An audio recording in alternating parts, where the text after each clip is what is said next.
Zoe went to the supermarket to grab snacks. Every day, she pushes a cart and runs through 18 streets. Even the wandering zombies on the roadside, she kicks them 800 times. However, all the zombies dare not get angry or speak up. As soon as they see her, they hide 10 feet away. Because Zoe has a temper as strange as her taste. Not only does she never eat raw meat or fresh meat, she even punches away any zombie that jokes about her. Only one person is an exception. On this day, Zoe pushed a cart full of snacks home. Unexpectedly, as she entered the house, she tripped over the threshold. With a plop, Zoe fell face down on the ground. She hasn't learned to turn over yet. She struggled stiffly for a long time and couldn't get up. And the man sitting on the roof nibbling on cookies saw this scene. He couldn't help but laugh. Ryan had been here for 3 days. From initial confusion to full sobriety, the only object of his attention was this special zombie. Every day, Zoe goes out on time, then diligently pushes a cart full of food back. She can't eat these things, and no one knows why she hoards food. But watching the busy zombie became the only thing that made Ryan feel relaxed. Now he's leaving. He decided to leave a gift for Zoe before leaving. At this time, Zoe finally climbed up using the doorframe. She lifted her feet over the threshold and struggled to push the cart into the house. There are rows of cabinets in the house, and the food she collected was neatly placed on them. Looking at the cabinets full of food, Zoe happily meowed twice, then walked into the bedroom next door. The bedroom is pink and has a princess bed. Zoe lay down happily and placed her hands on her stomach. She slowly closed her eyes. Clearly, noon had arrived and it was time for a nap. It stands to reason that zombies don't need to sleep, but Zoe insisted on eating and resting according to human habits. In fact, she just lay down and emptied her mind, even though her mind was already empty. Ryan saw that there was no movement in the room and guessed that this strange zombie had gone to sleep. He knew Zoe's routine: wake up an hour later, eat a little food she brought back, then spit it out, and finally push the cart out again. As he expected, Zoe woke up and began to eat. She spat out the food again and finally pushed the cart away from home. Ryan jumped off the roof and looked at the cabinet full of food. He thought that Zoe didn't need these anyway, so it was better to take them away. So in the next second, he swept away Zoe's hoarding. The materials in his space were instantly filled. After that, Ryan placed a piece of fresh pork on the cabinet. He silently thought to himself, "Goodbye, Zoe, and thank you for your things." In the afternoon, Zoe came back pushing a cart full of snacks. Her clothes were also torn in a small piece. It turned out that when she wanted to enter a store, she was stopped by a huge zombie. It took 2 punches to knock the big zombie away. But as soon as she entered the house, Zoe was stunned. Where did her food go? Where did the food she had worked so hard to hoard go? Zoe couldn't believe it and went around every room. It was really empty. She howled in her throat, but there was not a single tear in her eyes. At this moment, Zoe suddenly smelled something and followed the scent. She found the piece of fresh pork. The meat was fragrant, but she wouldn't eat it. She just wanted her food back. No matter how stupid the zombie was, she also knew that someone had stolen her food. That was too much. She had no strength at all and just wanted to mess things up. Zoe lay on the bed with her eyes open, feeling sad. But after crying for most of the night, the corners of her eyes were still dry. Finally, she wrinkled her little nose and secretly wrote it down in her heart. She must remember the thief's smell, and the next time she sees him, she must eat him. Early the next morning, Zoe was awakened by hunger. She walked slowly to the kitchen, picked up the pork, and opened her mouth wide to bite. Just then, she heard a crack. Her mouth was too wide, and her jaw dropped. Zoe used her hand to reset her chin. She opened her mouth wide again to bite, but suddenly stopped. Her mother had said that food must be cooked before it can be eaten. But how can the meat be cooked? Zoe cried and looked at the fragrant pork. Finally, she ran back angrily and picked up some snacks from the market. After snacking, Zoe decided to move. There were thieves here, and she wanted to find a place where thieves couldn't find her. But now all her belongings were left with a small cart. Zoe pushed the cart far away. Occasionally, a zombie greeted her on the road, but she ignored it. She didn't remember these zombie neighbors at all. Even the thief who stole her food was completely forgotten. Soon Zoe came to an unfamiliar street. A large zombie blocked her way. The big zombie showed its long nails and frightened Zoe with its teeth. If translated into human language, it probably meant, "You little thing, what kind of thing are you holding in your hand? We zombies should eat meat, suck it in big mouths. You might as well recognize me as your boss. I promise to feed you tender meat." Zoe ignored this rude guy and pushed the cart to bypass him, continuing on her way. This move completely angered the big zombie. He directly knocked over Zoe's cart and the contents were scattered all over the floor. It was the food that Zoe had finally collected along the way. It was unbearable. Even zombies cannot bear it. Zoe looked at the big man and hit him hard. With a loud bang, the big man fell to the ground, but this wasn't over yet. Zoe lifted the stone pier next to her and threw it directly at the zombie. Hundreds of pounds of stone piers smashed on the road, creating a big pit. Zoe was angry. The snacks were dirty. She couldn't take them anymore and had to find new ones. Zoe was a zombie who loved cleanliness. She picked up the cart that had fallen to the side, but the wheels had been thrown out of shape. Fortunately, she hadn't gone far before she passed by a supermarket and found a new cart. Now she finally became happy. She didn't know how long she'd been gone, but Zoe finally found a suitable place. There was no one here, and there were very few zombies. She was very satisfied. Because there were no thieves here, although she only remembered this intermittently. The house here was very large, but unfortunately there was no pink bed. There were also 2 zombies roaming the house, but they were all driven away by Zoe. She had just settled in with her new cart when Zoe found something strange in the back of another house. Those things had long noses, and she couldn't understand their calls. But watching them locked up, Zoe felt a little pitiful. So she climbed over the low wall with her hands and feet, trying to free these chubby creatures. A paw slapped over, leaving 4 long scratches on one of the fat things. A hint of fragrance oozed from its body. This fragrance made her feel like she wouldn't be hungry anymore. Fat things were so good, she wanted to raise them. After a long time, Zoe finally remembered. She ran to find a basin and ran back to the fat things. Their cries were unpleasant, so Zoe covered her ears with her hands. Then she picked up half a bowl of food and returned to the house excitedly, preparing to start a fire. But how do you burn a fire? Zoe was stunned for a moment, but nothing could stump her. An hour passed, 2 hours passed, then there was a bang, and Zoe kicked over a pile of firewood. She didn't want to make a fire or eat anymore. Unhappiness was meant to be vented. In the next 2 days, Zoe's daily life continued like this until she became the only zombie within a radius of 100 meters. Finally, 5 days later, Zoe learned to make a fire. She finally had a full meal and now she was happy. She began to push a cart into the city every day and transport back truckloads of food. Soon, her small warehouse was going to be full again. This time, Zoe closed the door every time she went out. Although sometimes she forgot why she closed it, the action of closing the door never stopped. However, the 2 fat things she had locked up were getting thinner day by day. They had to contribute food to Zoe every 3 to 5 days. No one could bear that. Zoe was also very sad. If these 2 fat things were gone, she didn't want to starve. Finally, after grinding half a big ball, she finally figured it out. A few days later, a girl's exclamation came from a small farmhouse courtyard. "Oh no, someone stole our pig!"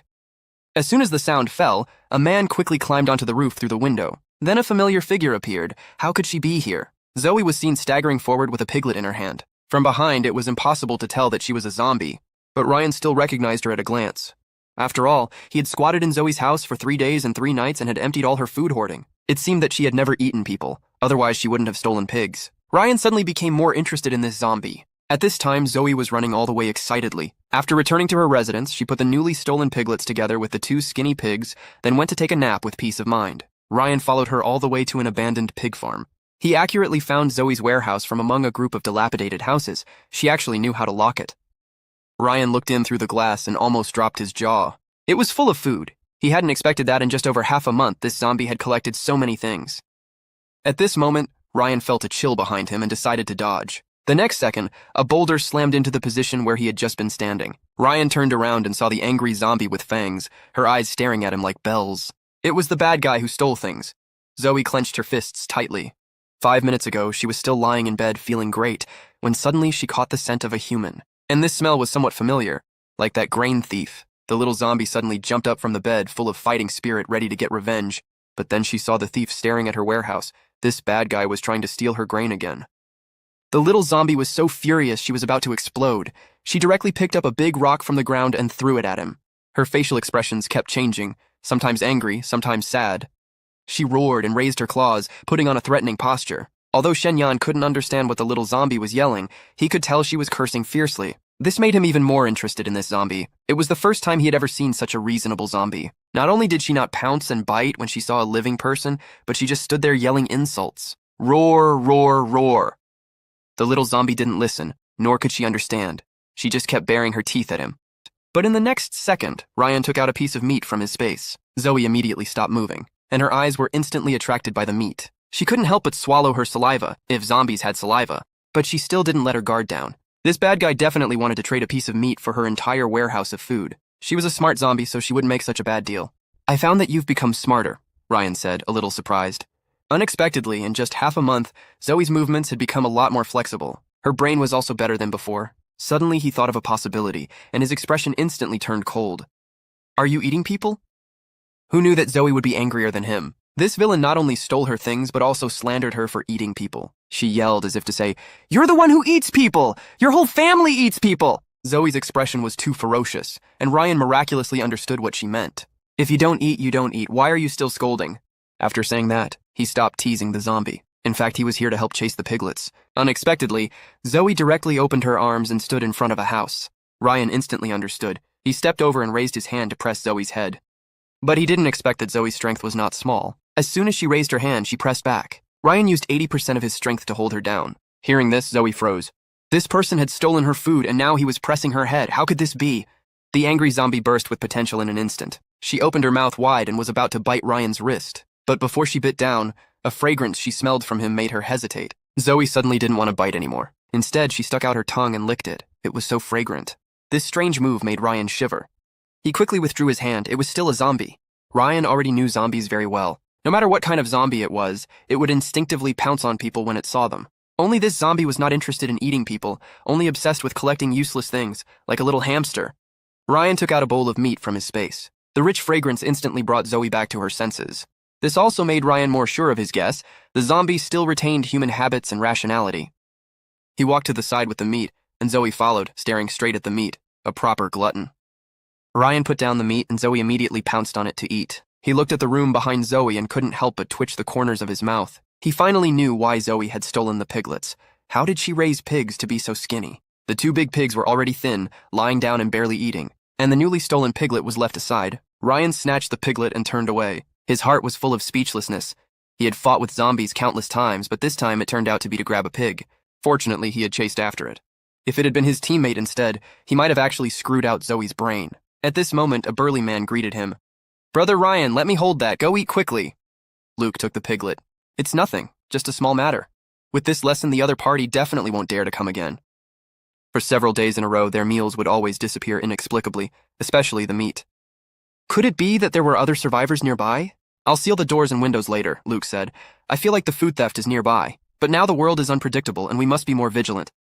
Ryan's hand holding the chopsticks paused slightly. This was not a place for a long stay. "Tomorrow we'll collect some more supplies and set off in 3 days." Saying that, he lowered his head and picked up the rice in his bowl. Zoe's face appeared in his mind again. A few days ago, Zoe had eaten a whole bowl of braised pork. The bad guy who stole her food was long forgotten. She went straight back to sleep with her face full of oil. Until the next day, when she inspected the warehouse, she realized that the food she had worked so hard to bring back was lost again. Bad people steal her things and she wants to take revenge. So Zoe embarked on the criminal path of stealing meat. But there was no movement at the bad man's house today. Zoe stole nothing, so she had to go home disappointed. She went to see the food she was raising and saw that the two fat things had collapsed to the ground. She was a little sullen. Finally, she relaunched her cart. Zoe entered the city familiarly and came to a familiar shopping mall and supermarket. As a result, the supermarket was empty. She was stunned. More than half of the items were placed in a mess and the rest were gone. Zoe didn't believe it and went to the next supermarket, and the next one after another. The result was all the same. Zoe was completely confused. There had been so many things in the supermarkets. How could they all be gone? Every time she collected some, she would leave some in case others needed them in the future. After collecting everything, she was basically sure that there were probably not many humans left in this small city. At this moment, Luke's voice came. "Brother Ryan, the zombies have rushed over." Ryan gave a deep command. "After I hold them off, you go drive first." Seeing Luke successfully break out, Ryan also began to fight and retreat. At this time, more and more zombies were gathering one by one. Their craving for fresh meat made them insane. Ryan quickly took out a grenade from his space. With a bang, the zombies were scattered. The fragrance was overwhelming. So fragrant, so fragrant. Many zombies on the road also ran over. They all smelled it. The power of the grenade wasn't great, but it still blew a big hole in the back door. As long as there was a little fishy smell here, it would attract hundreds or thousands of zombies. It seemed that he couldn't join Luke for the time being. He quickly jumped onto the roof and motioned for Luke to drive first. Luke was a little confused, but he was relieved to see that Ryan was fine. After hesitating for 3 seconds, he drove away under the captain's deep gaze. At this time, Zoe was still running wildly with her cart. When the large army stopped, she looked up at the roof. The fragrance was coming from there. When she looked closely, she saw the bad guy who had stolen her food. Zoe was furious. He had stolen her things and now he was up there. But other zombies had already surrounded Ryan. This was the first time she wanted to eat someone so much, because the other party was so fragrant. She was confused. She roared at the other zombies as if to say, "Mine, mine, all mine." But the other zombies ignored her completely. Trapped in madness, they didn't care at all. Some zombies even roared back angrily, their voices louder and more fierce than hers. Now Zoe was really angry. She ran around an alley and finally found a good position on the other side. Zoe rushed up and knocked down all the zombies in her way. She was still roaring. If anyone dared to touch her food, she would break their legs.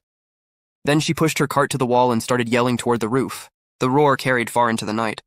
But Ryan could distinguish the familiar voice among the many shouts. He followed the sound and looked over.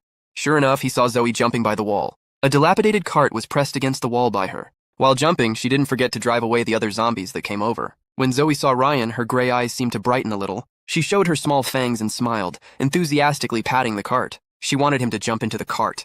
Ryan was confused. Suddenly, a burly zombie rushed at Zoe from behind. Ryan didn't have time to warn her before Zoe was hit and flew to the ground with a thud. Just by hearing the sound, Ryan knew that Zoe must have broken a few bones. He was suddenly a little angry, a space blade condensed on his left hand. This was the first time he wanted to expose his abilities in broad daylight to kill a reckless zombie. But before he could act, he saw Zoe, who had fallen to the ground, already get up. She twisted her crooked shoulder back. She shook her head from side to side and walked toward a collapsed house. She easily pulled out a section of cement rebar and held it in her hand. With a bang, the beam smashed directly into the zombie. The big zombie was completely silent before it could react. Zoe, with half her face covered in dirt, had taken her revenge. She ran back to the corner and continued to shout at Ryan persistently. She was really determined. Ryan finally stopped refusing her kindness.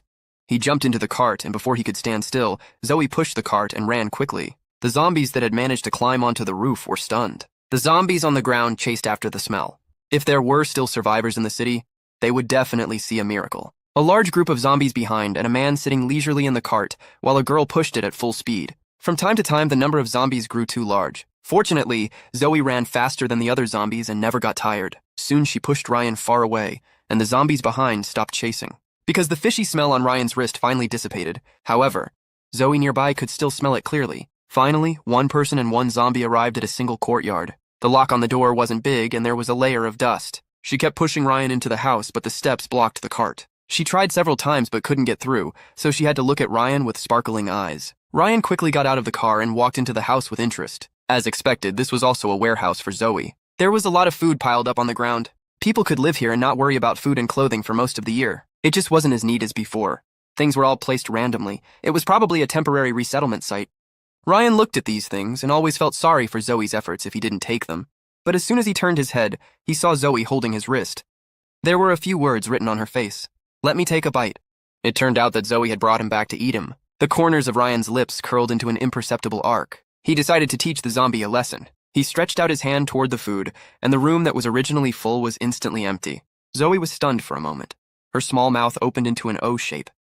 But this time she wasn't angry. She seemed to be thinking about something. In the next second, Zoe took Ryan to several other rooms. Without exception, they were all piled with stuff. This zombie seemed to be particularly obsessed with food, especially all kinds of snacks. In line with the principle of not wasting, Ryan took all these things. Zoe didn't stop him. She just looked at him with an addicted face. She waited so long and gave him all her precious food. He should let her take a bite. Only then did Ryan understand. This little thing wanted to exchange something for a bite. Just when Zoe was about to bite down, she couldn't get any closer to his wrist. "I didn't promise to let you bite me," Ryan said. With a flip of his hand, he took out a bowl of meat from the space, hot and fragrant. Zoe struggled for a while and finally chose the meat. The food was gone. She had given away so much precious food for nothing. Zoe was completely unhappy and rushed to pounce on Ryan's back. But Ryan's reaction was much faster than hers. He grabbed her as soon as she moved. The next second, Zoe got a pair of silver bracelets and was chained to the iron door. She was so angry that she pulled the iron door so hard it made a sound. Looking at the zombie's angry look, Ryan was suddenly in a very good mood and left laughing. But he rejoiced too early. Zoe was very vengeful. That night, she came to the door. She didn't know what the silver bracelet Ryan gave her was made of, but she couldn't break it even after spending a lot of effort. In the end, she directly dismantled the big iron door. Along the way, Zoe grabbed the big iron door and slapped the zombies that blocked her way. Then she smashed it directly toward the door of Luke's house. The momentum was sky-shaking. "Roar, come out for me!" This voice stood out in the dark night and directly woke up everyone in the room. Luke hurriedly went out to check and saw Ryan standing there with a smile on his face. He followed the sound and looked outside. He could only see a petite figure. "Why is our friend outside so angry? It's easy to discuss things." Zoe's movements were too flexible, and Luke didn't realize she was a zombie at all. He just felt that this person obviously had no intention of discussing. She was still smashing the door. Luke frowned. "Is she—" Ryan nodded. "It's a zombie." Luke was about to say, "Is she crazy? Knocking on the door with such force? If she wants to enter, it might be more troublesome." But Ryan interrupted him. Luke asked again, "Zombie, Brother Ryan, you know her?" Luke had assumed it was a person outside and thought Zombie was her name. Ryan couldn't help laughing out loud. "Know her? She's a vengeful little ghost." With that, he walked out. He knew that if he didn't go out, this zombie might smash the door all night. Facing Ryan, Zoe roared, "I don't care, I'm taking a bite!" Ryan looked at her through the door. "Little ghost, do you know who I am? You're confident and fearless, not letting people sleep in the middle of the night." Ryan wasn't really angry, but being woken up from sleep didn't improve his mood either. In response to him was the sound of slamming the door twice. Zoe reached through the gap in the iron door but couldn't reach him no matter how hard she tried. "I'll let you go and give you meat to eat, and you're good. You come and tear down my door." Ryan took out a walnut from his space and threw it directly at Zoe's head. It didn't have much strength and didn't hurt much, but it stunned the zombie. She dropped the iron door with a clang, raised her head, and began to howl. Not only did he steal her food, but he also hit her. It was so unreasonable. She couldn't cry, but she wanted to. Zoe raised her head at a 45-degree angle and sulked silently. No sound, no tears. Ryan laughed in exasperation. How could there be such a strange zombie in this world? He had no choice but to say, Okay, I'll help you untie it. Don't cause trouble anymore. As soon as the words fell, Zoe stopped throwing a tantrum and stared at him blankly. With a click, the silver handcuffs were unlocked, and the iron door slid to the ground. Just when Ryan was about to scare the zombie again, she suddenly hugged his wrist, lowered her head, and bit down. Ryan only felt a shock in his wrist and instinctively condensed a sharp blade. But Zoe reacted quickly and took a sharp breath. Then she took a step back and ran away quickly, like a thief. Looking at the 2 small tooth marks on his wrist, Ryan shook his head. His physique was special, and he wasn't afraid of the zombie virus. But every time he came into contact with the virus, he would have a high fever for 2 days, as if his immune system was fighting it. Seeing that he would have to postpone the trip again, Ryan hid the wound in his cuff and turned to leave. Under the moonlight, Zoe moved quickly. She was already crazy, biting it. It was so fragrant. Zoe had never tasted something so fragrant and wanted to take another bite. But that man wanted to hurt her. Although she wasn't smart, she had a strong sense of crisis. The moment she sensed danger, no matter how obsessed she was with the other party, she would run away immediately. This was the first time Zoe had bitten someone, and the only time she didn't feel sick. Because she was excited, she ran 80 laps around her house until she stopped. Now she only felt that her body was full of strength. Zoe thought about it and decided to go to the city. The expected high fever didn't come. Ryan's health was as good as usual. Looking at his wrist, the wound had already healed. It was no longer obvious that he had been bitten by a zombie. He suddenly had questions about his body. Could it be that his physique had changed? And the culprit who bit him was the cause? Zoe was so greedy she wanted to take another bite. After that, Luke's family could always see a ghostly shadow nearby. Zoe was everywhere. Mom, is she the one who steals our meat to eat? She's so pitiful. Luke's daughter Ella was lying by the window, watching the pitiful figure squatting behind the tree. She took it for granted that others were also hungry. She might be scared, don't scare her. Susan rubbed her daughter's little head and couldn't help but sympathize with the thief. Zoe didn't dare to smash the door again, afraid that the people in the house would come out to clean her up together. She wasn't afraid of zombies, but she was afraid of humans. After thinking about it, she stood up and hurriedly left. Then she diligently pushed the cart back and forth until a mountain of food piled up at the door. Luke and Susan were both stunned by her operation. This was compensation. There were notes in her palm, and there was a record. There were also some weapons and maps on the table. Only when Luke came over to inform them did they realize that Zoe had squatted outside all day. When he went out and saw those things, he almost laughed, because Zoe thought he liked these things. Although she was in terrible pain, she still contributed all her inventory just to bite him once. He should let her bite after accepting her things. But Ryan wasn't satisfied when he saw these things. My bite is only worth so much? Luke was still on the side as a peacemaker. Brother Ryan, in the end, she's just a little girl. She just stole some meat. No need to care. In his opinion, this little girl wasn't very smart and shouldn't be able to do anything harmful. The corners of Ryan's mouth twitched. She's a zombie. Hey, I know it's a zombie. Luke scratched his head honestly. He couldn't figure out what this had to do with the name. Ryan helplessly supported his forehead and regretted choosing Luke to join the team in the first place. He only looked at his strength but forgot to test his brain. In the end, he sent Luke away casually and went out by himself. Seeing something on the ground, the corners of his mouth twitched. Zoe was probably waiting for him, but he looked at her with sincere eyes. Those eyes were full of clear stupidity. Take it back. I don't want it, and I can't let you bite. Zoe was sad. It's yours! Seeing this scene, Ryan was a little soft-hearted. Forget it, he said, not knowing if he was saying it to the zombie or to himself. He took those things. Zoe instantly lifted her head, even her hair was happy. I can't let you bite, but tomorrow I'll take you to find something you can eat. Okay, you go back now. Whether Zoe could understand him or not, Ryan turned around and left. Only Zoe was left messy in the wind. Her long hair was all blown up at this moment. Early the next morning, Ryan took Zoe into the city. On the road, Zoe kept trying to bite him. In the end, Ryan found a suitable target, a second-level zombie. After the zombie virus outbreak, those who didn't have abilities could still upgrade. Zombies could also upgrade. It was still the early days of the apocalypse, and second-level zombies were extremely rare. Zoe saw where Ryan was taking her and suddenly became alert. There were special inductions between zombies. There were no other zombies around the territory of this second-level zombie at all. Zoe never came here either. Even when looking for trouble, she only picked those fools wandering on the street. But her food had brought her here today to fight with other zombies. This made Zoe very confused. Did food still choose diners? Zoe tried to make herself look amazing, but when she walked in, she still looked cautious. She didn't dare to go in and confront him. Ryan laughed at her mercilessly. Zoe roared twice unhappily. Ryan didn't understand her, but he said, As long as you go in and fight it, if you win, I'll let you take a bite. How about that? Just once. Hearing the words, "take a bite," Zoe's eyes suddenly lit up. She didn't roar, but rushed in directly, menacingly. The big zombie was as tall as 3 Zoes, and his movements were as fast as lightning. But in the face of the absolute strength of Zoe, he was vulnerable. She roared at Ryan proudly, grinning as if begging for praise and reward. Ryan walked over silently and pulled out his dagger. With a quick pass, he heard a muffled sound. Zoe, sitting on the zombie, trembled and stood up cowardly. But her eyes couldn't help but move to the back of Ryan's neck. Then she carefully jumped over and shouted. This person was well equipped. She was a zombie who had never eaten meat. If she hadn't been able to beat him, she wouldn't have been following him all this time. Now that she had won, it was time to collect her reward. But Zoe was dishonest again. The dagger in Ryan's hand turned in a circle, and Zoe squatted back with a whoosh, hugging her knees pitifully. Her mouth was still moving. She was probably cursing. Ryan was amused by her appearance.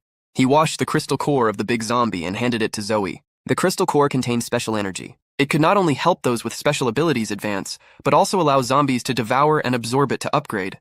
No zombie could refuse a crystal core, and Zoe, who didn't eat people, was no exception. Zoe's eyes straightened. She quickly snatched the crystal core and put it in her mouth, chewing it up. Chicken flavor, crunchy. The crystal core, as hard as diamond, was chewed up by her. Now Zoe was happy. She didn't want to bite for now, but she still wanted to bite in the future. You can find crystal cores to eat by yourself in the future. Stop biting. People aren't delicious, Ryan said bitterly. Seeing this zombie, he thought of the big dog he had raised. Now Zoe seemed a little stupider than a dog. He really couldn't treat her as a vicious monster. But Zoe looked at him persistently. If I don't eat others, I'll eat you. You're the most fragrant. Her eyes were still gray. Take you to find something else. Let's go. I order you to go somewhere else. He shook his head helplessly and had to take Zoe to sweep the territory of other high-ranking zombies. He watched her familiarly dig out crystal cores and even helped her find a weapon, a 60-kilogram octagonal hammer. The hammerhead alone weighed 20 kilograms, bigger than Zoe's head. But Zoe picked it up like a toy, wielding it vigorously. The hammer was very convenient for a child. In return, Zoe took Ryan to a secret treasure trove, a warehouse full of rice neatly stacked inside. Ryan also returned the favor and generously took out a bowl of braised pork from his space. Zoe was happy. In the end, Zoe's pockets were filled with zombie cores, and she happily made her way. Ryan looked at her back at the intersection for a long time, then turned around and walked toward his own place. After entering the door, his teammate Luke greeted him. Brother Ryan, I've done everything you explained. The other things are packed. We can set off early tomorrow morning. Ryan nodded. It was time to leave this small city. And Zoe returned home excitedly. Suddenly, she found a strange large box at home. When she opened it, it was still cold, full of meat, several large plates of meat. It turned out that these were all prepared by Ryan and Luke. The refrigerator in the house had been connected to solar panels, and the meat inside was from the 2 big pigs Zoe had raised to the bone. When Luke killed the pigs, he was so distressed. In the end, how could you raise pigs like this? But Zoe didn't know this at all. She went directly into the house happily to eat meat and didn't remember that the food she raised was missing. Since arriving, she had been anxious. As a result, she lay in bed in a daze for 2 hours, then got up again and ran to the refrigerator to find meat to eat. On this night, Zoe ran back and forth countless times until all the meat in the refrigerator was eaten. Finally, the zombie with a face full of gravy looked innocently at the empty refrigerator and closed the door angrily. She ate all the meat but was still not satisfied. All the meat wasn't as fragrant as that person. She couldn't wait any longer. She pushed her cart in a familiar direction. She would exchange delicious food for that fragrance. This time she was going to bargain and try to take another bite. Zoe licked her little fangs, and her steps were much lighter. And Ryan was loading things into the car with Luke at the moment. There were still 4 or 5 piglets at home. Okay, Brother Ryan, it's all done. Let's go. Luke asked his wife and children to get into the car and sat in the driver's seat. Ryan sat in the passenger seat, and the car started slowly. At this moment, Zoe also rushed over with her cart. There was a sound of a child in the distance, but none. Then her food took a car and left. Zoe was stunned for a moment, then immediately pushed the cart and chased after it. She hadn't bitten it yet. The car was fast, and Zoe ran fast. It didn't take long for Luke to find her in the rearview mirror. Brother Ryan, it seems like someone is chasing us. It won't be a lost house, will it? He carefully identified the figure and felt it was a little familiar. Ryan also lowered the window and turned his head to look. His brows slowly furrowed. As a superpower, he felt that his brain was simply broken. How could he do so much for a zombie? But now, looking at Zoe chasing the car, he felt that his brain definitely wasn't right. This fool who doesn't eat people, doesn't infect people, and only knows how to be empty-headed, she actually chased after him. Stop, don't come closer, I'll take a look. Zoe saw Ryan get out of the car and quickly pushed her cart to him excitedly. These are for you, you let me take a bite. He looked down at the food. You ran so far just to give me this? You want to bite me that much? Zoe meowed excitedly. Ryan noticed that her voice was closer to that of a human. At this time, he noticed Zoe's bulging belly and couldn't help but twitch the corners of his mouth. You ate all that meat? Zoe meowed even more excitedly. You can really do it. Looking at the fearless zombie, Ryan almost laughed. I specialize in killing zombies. It's very risky for you to follow me. That being said, he still took Zoe's things, along with her baby stroller. 5 minutes later, the car started again, but this time, what's wrong with him? I just wanted to take a bite. Ryan didn't let anyone get close to Zoe. He just looked at the little guy sitting honestly in the corner of the carriage and felt a headache. He felt that he must have been out of his mind just now, and Luke's family looked at Zoe with puzzled expressions. It wasn't that they realized she wasn't human, they just wondered why Ryan didn't let her sit inside. After all, this little girl looked stunned and a little pitiful. Luke's wife Susan couldn't bear it and quietly pulled her husband's hand. Do you think I should give her a dress? Her clothes are severely torn, she must have suffered a lot. At the next rest stop, Luke mentioned this to Ryan. Ryan was stunned for a moment. He had never thought of changing clothes for a zombie. He turned his head and took a look. Okay, it does affect the appearance a little. When resting at night, Ryan looked for Zoe and saw that the pigs had wounds on their bodies, and the instigator looked at him innocently as if to say, I didn't mean to, I just wanted to play with them. In the unknown world, not only humans can be infected with the zombie virus, but animals too, Ryan confirmed again. This zombie was a harmless zombie that wouldn't infect people. Come down. Hearing the familiar voice, Zoe stood excitedly by the car and looked down. Then she jumped and fell to the ground. Ryan had no choice but to grab the back of her neck and lift her up, bringing her into the house. A large water tank was already filled with water. He threw Zoe into it and turned around to leave. Zoe fluttered in the water twice before obediently washing herself clean. Then she changed into the prepared clothes. This time, their lodging was a 2-story villa. Luke's family lived upstairs, and the living room on the first floor was empty at the moment. Ryan sat on the sofa and suddenly heard a plop, as if something heavy had fallen to the ground. He hurried to the bathroom. Zoe didn't know if she had fallen and couldn't get up. She was sitting on the ground. No one knew that a zombie would take a bath by herself, but Zoe really completed this difficult task alone. Perhaps it was a memory engraved in her body, just like she insisted on eating and sleeping. Zoe was actually a very good-looking little girl. Small nose, small mouth, cheeks with some baby fat. She didn't have those lifeless gray eyes, and her skin hadn't ulcerated. It had normal elasticity. It was just that her nails were too sharp. Ryan took out his nail clippers and cut them in a few clicks. Only then did Zoe react. She tried to bite Ryan but still bit the air. Ryan suddenly felt that this zombie wasn't like the dog he had raised.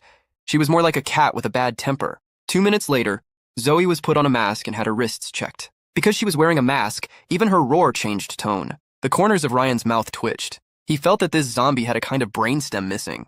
You can't take it off without my permission in the future, you know. Zoe's eyes were clear. Ryan planned to find some contact lenses in the future. After a shower, cut nails, changed clothes, and a mask covering her colorless lips, Zoe now looked more human. Okay, I'm going to rest. You're on duty here tonight. When someone comes, remind me. If you do well, you'll have meat to eat tomorrow.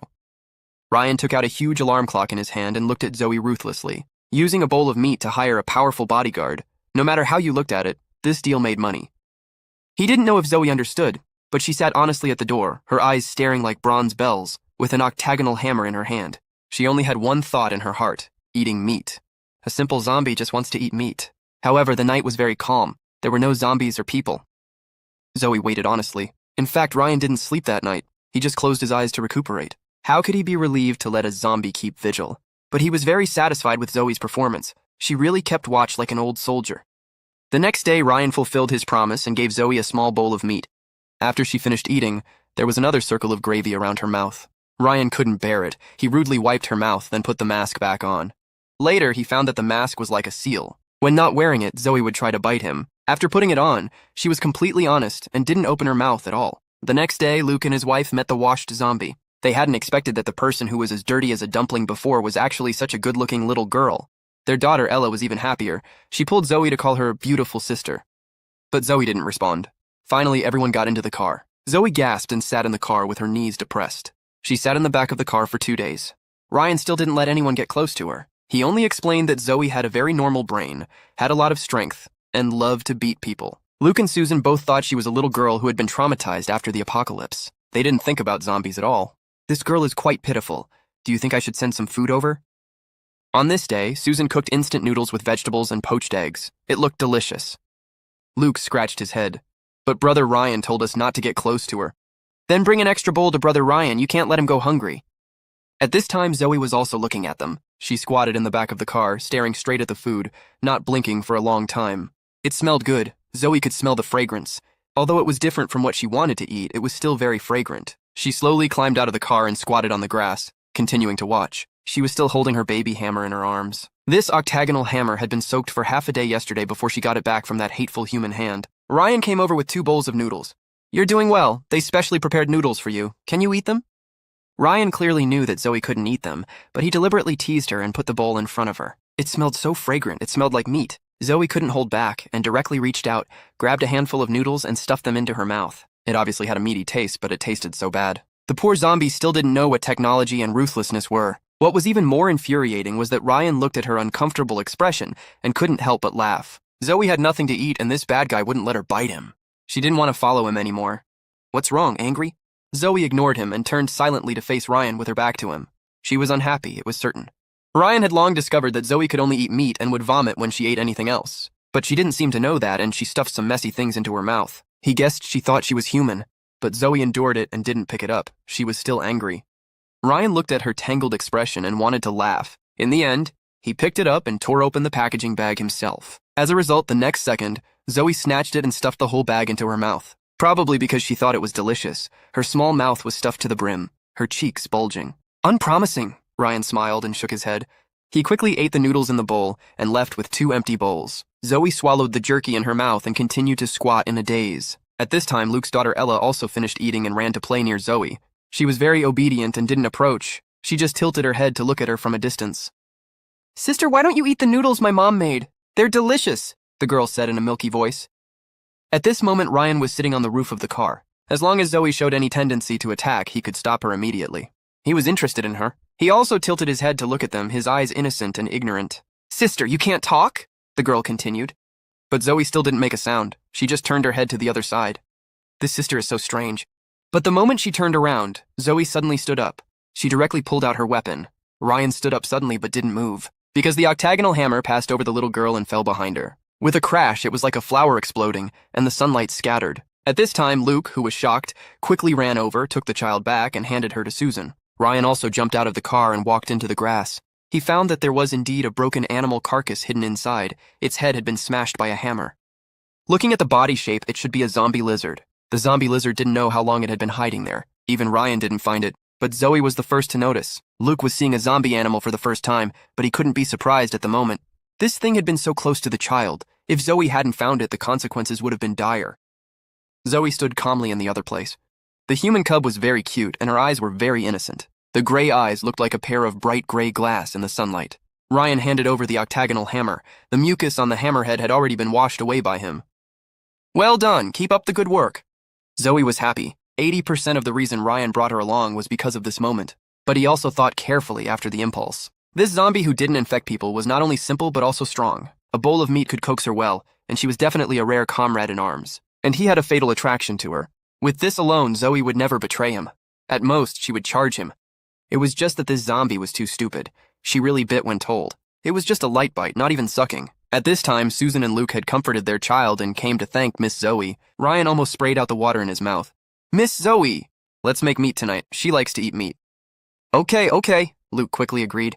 At night, they found an abandoned house to live in temporarily. Luke's family was on the second floor, and Ryan was on the first floor watching Zoe, who also cooked. Luke burned the fire and Susan was in charge. Ryan sat on the sofa and wiped his dagger. Zoe squatted in the corner, bored, drawing circles on the ground. After a while, little Ella observed from a distance for a long time, then ran over. She took out a small ball from her small school bag. The grunting little ball rolled in front of Zoe. Zoe, who was drawing circles, stretched out her finger and carefully threw the small ball back. This thing was so fragile that her fingernails could break it with a light poke. She didn't like fragile things, only hammers. The little ball rolled back again. Zoe looked up and saw the human cub tilting her head to look at her.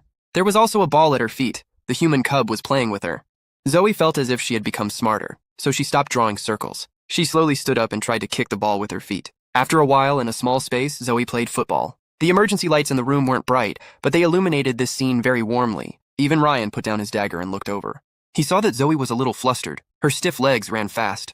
It was just a bit difficult to complete the flexible kicking motion. However, this kicking game ended when Susan put the meat in the pot. No way, the meat was so fragrant. Zoe dropped the ball and ran to the kitchen door to squat. She held her cheek and started to wait. She was a pure foodie. Ryan looked at Zoe's obsessive expression and couldn't help but feel amused. But the aroma of meat was indeed too tempting, and it also attracted some uninvited guests. At this time, there was a strong knock on the door outside.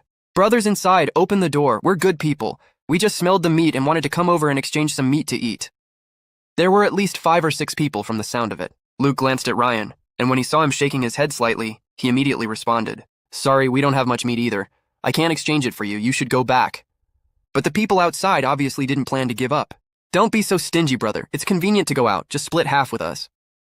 "What nonsense are you talking to them? Just hit them in. The meat is all ours." Then there was a loud knock on the door. The security door, which was supposed to keep out zombies, was knocked open in a few seconds. It seemed that the other party was a superpower of the strength enhancement type. Ryan's eyes turned cold.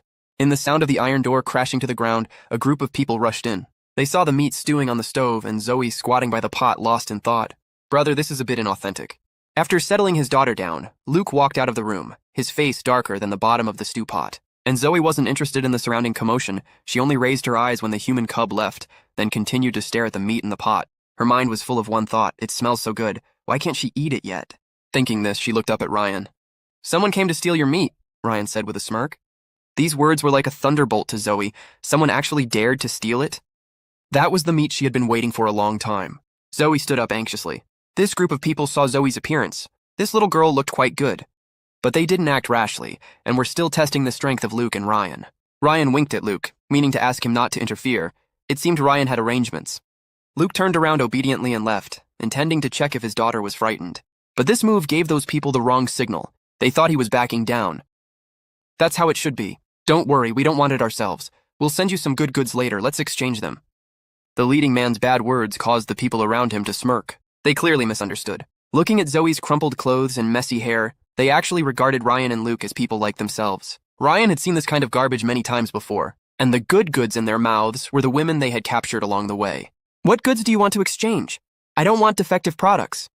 Ryan calmly stepped behind Zoe, signaling her to come out with him. Zoe was very obedient and didn't resist, but she kept looking back at the pot of meat. "No one will steal your meat. Come back to eat it after working. If you don't work, you won't have meat to eat," Ryan said cruelly. Zoe's brain wasn't sharp enough. She had long forgotten that this meat was specially given to her by Luke to thank her for saving his daughter. As soon as she heard that not working meant no meat, she immediately followed Ryan out. Not far from their residence, a group of people were sitting around a fire. There was also a group of women curled up in the corner next to it. Their clothes were tattered, and some even had black eyes and swollen faces. Seeing this scene, Ryan's eyes instantly turned cold. A man came over and reached out to grab a young girl. The girl tried to avoid him, but the man punched her. The next second, his fist was stopped. No matter how hard he tried, he couldn't move. The girl took the opportunity to escape. Ryan held the man's fist and was about to speak, but the man suddenly used a fire-type ability to force him to let go. At this time, the leading big man spoke. Okay, this brother has good kung fu. Are you interested in joining us?" Unexpectedly, Ryan didn't refuse. He was a little eager to try. "Okay, but I want to test your strength." "What's so difficult about that? Isn't it just fighting?" The big man directly beckoned his two younger brothers, but Ryan turned around and pointed, revealing Zoe. "Not with me, with her." Zoe was still spacing out at the moment. The bad guy had asked her to come out to work, but she didn't know what to do. She could only stand bored and draw circles on the ground with her toes. Just now, someone had bullied a girl, and Zoe wanted to help, but the bad guy hadn't let her. She was a little unhappy, so now she didn't want to pay attention to him. The leading big man looked at Ryan, then at the little girl behind him, and the flesh on his face trembled. "Brother, you're not joking. Let her fight our people?" A thin man next to him also laughed. "Don't use this little girl to change your way of life." Ryan didn't look at them. His eyes were still on Zoe. He stretched out his finger and pointed at the two men walking toward them. Zoe's mind was spinning very slowly. She only understood the last sentence. No. These three words were like a thunderbolt in her empty mind. Why wouldn't he let her eat the meat she had been waiting for so long? Zoe suddenly lifted her head. For the first time, a raging anger ignited in her gray eyes. She looked at Ryan, then at the two men who stood between her and the meat. Bad things, all bad things that steal her meat.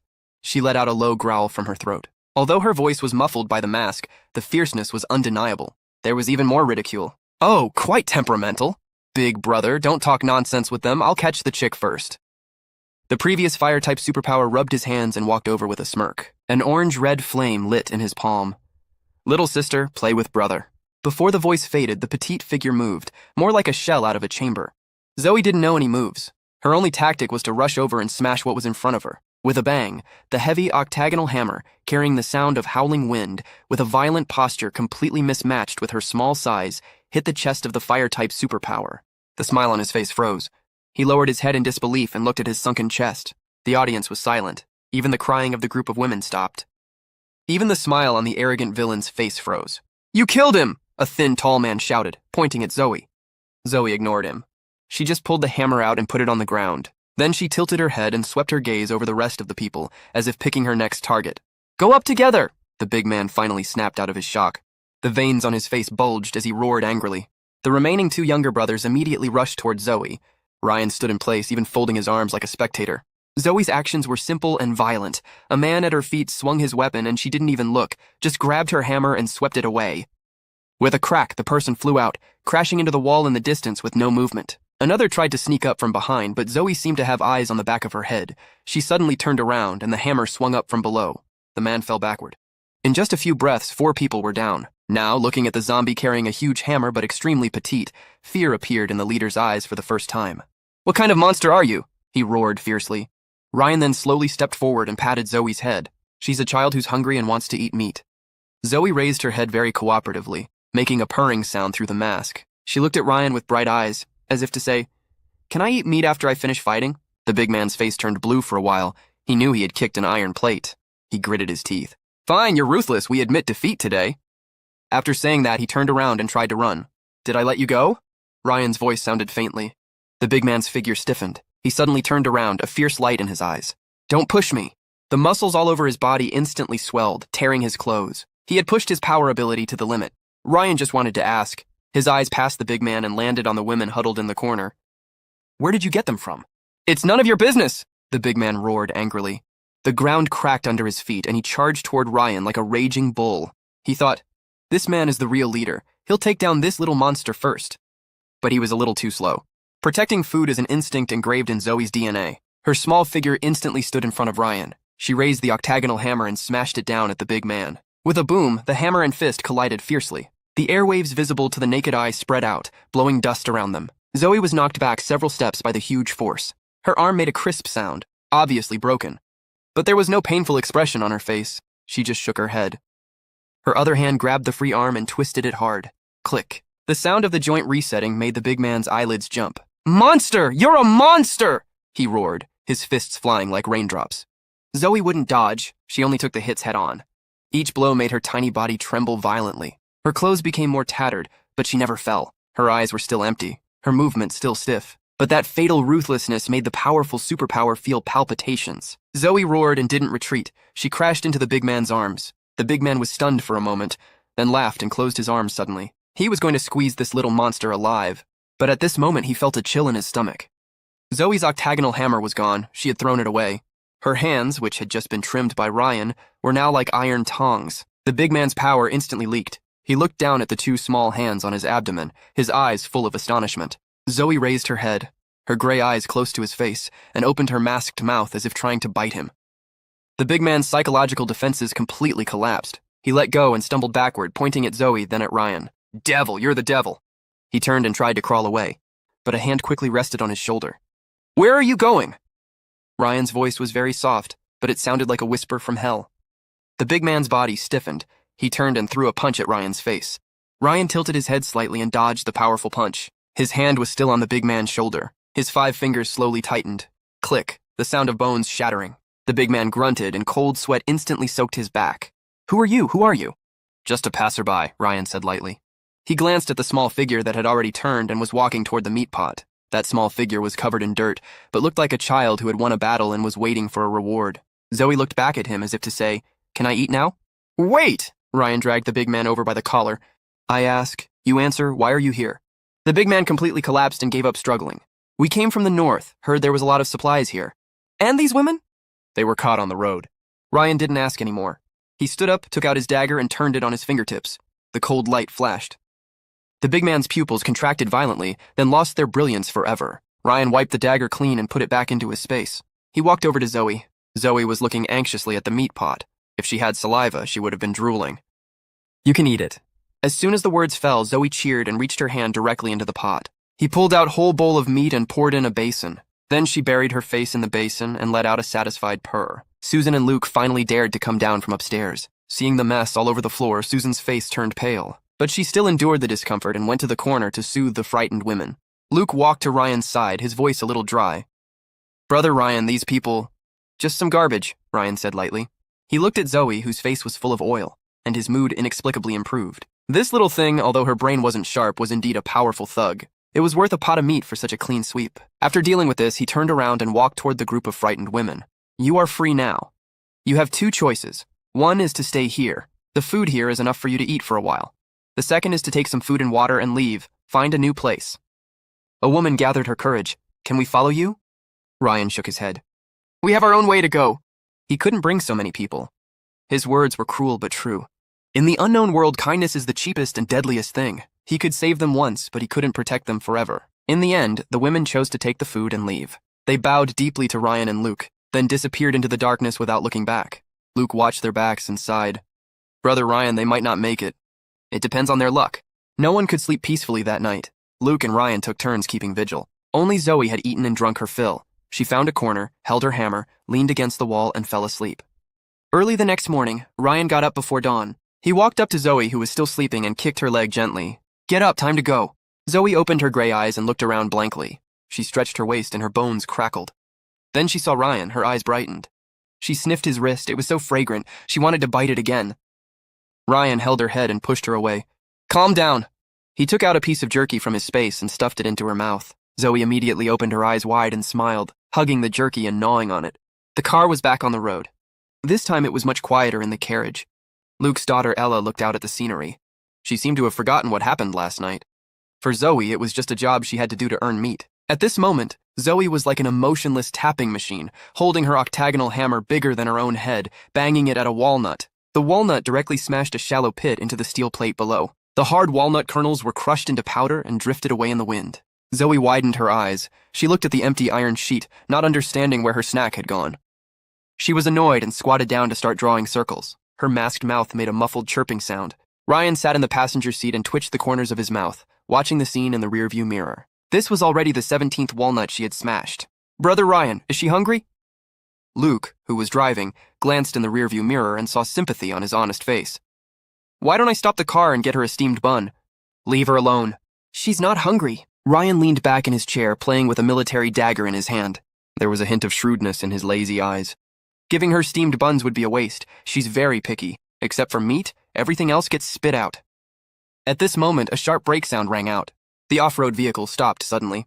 Zoe was thrown forward and hit her head. She got up angrily and growled toward the cab. What's going on? Ryan's eyes instantly sharpened, and the dagger in his hand flashed. Brother Ryan, there seems to be someone in front. They look like they're about to die. Luke pointed outside the windshield, stammering. In the middle of the road, 10 meters ahead, dead tree trunks lay horizontally, blocking the way, and in front of the trunks lay a man upright. The man was wearing a tattered shirt with a large stain on his chest. He raised a hand weakly and reached toward the off-road vehicle. He let out a scream like a pig being slaughtered. The scream was full of breath and very penetrating. No matter how it sounded, it didn't sound like a dying man. Ryan sneered. It was rare to encounter this kind of old-fashioned Khan in the apocalypse. Khan? No way! Luke scratched his head, his face simple. In this wilderness, he looks quite pitiful. Are you going? Believe it or not, the moment you get out of the car, 7 or 8 strong men will pop out from the grass on both sides and strip you of everything. Ryan rolled his eyes, feeling desperate about Luke's IQ. He had seen this kind of roadblocker who used sympathy to fish many times. They usually didn't kill for money, but they would definitely strip the survivors of their supplies. Then let's just drive over? Luke couldn't bear it. Ryan tilted his head slightly, his eyes looking through the car window at Zoe, who was rubbing her head in the back. A dark smirk flashed in his eyes. No, since he's asking for help, we should show compassion. Ryan pushed open the car door and got out. He turned around and waved at the back. Zoe, come here. Hearing the call, Zoe immediately stopped purring. Her eyes lit up. She thought there was meat to eat. She ran and jumped off the car. With a smack, she landed face first on the ground. She still hadn't fully learned human body coordination. Zoe slowly got up, patted the dirt off, and ran over to Ryan with a messy stride. She looked up at him with a small face, her eyes full of one question. Where's the meat? Where's the meat? Ryan stretched out his slender finger and pointed at the man lying in the middle of the road who was still moaning. His tone was full of temptation. That's your meal ticket. Well done. Reward you with a big chicken leg at noon. Chicken leg? Zoe's eyes instantly lit up like small light bulbs. She nodded repeatedly, turned around, and rushed toward the man in the middle of the road. The man lying on the ground was named Matthew. Before the apocalypse, he was a street thug. He was lying on the ground, peeking through his fingers while moaning. He was thinking happily to himself. Hey, the fat sheep got out of the car. Look at that off-road vehicle. There must be a lot of good stuff inside. I'll pretend to be dizzy first, and when the brothers rush up. When Matthew opened his eyes, he saw a little girl wearing a mask with hair like a chicken coop, gray eyes staring at him. That look didn't look like sympathy at all. It looked like she was looking at a piece of pork belly on a chopping board. "Oh, little sister, Uncle is about to die. Ask your adults to bring some food and water. Save Uncle." Matthew pretended to cover his chest and coughed wildly. Zoe didn't understand a word he said. Her brain only had one thing: chicken legs. It was like banging on a crystal core just now. She straightened up suddenly, turned around, and trotted back to the car. She picked up the octagonal hammer weighing 80 kilograms. Matthew's moaning stopped suddenly. His eyes nearly bulged out. "Wait, this script is wrong. How can this little girl be so fierce? That hammer must weigh dozens of pounds. Big hammer, little sister, what you gonna do?"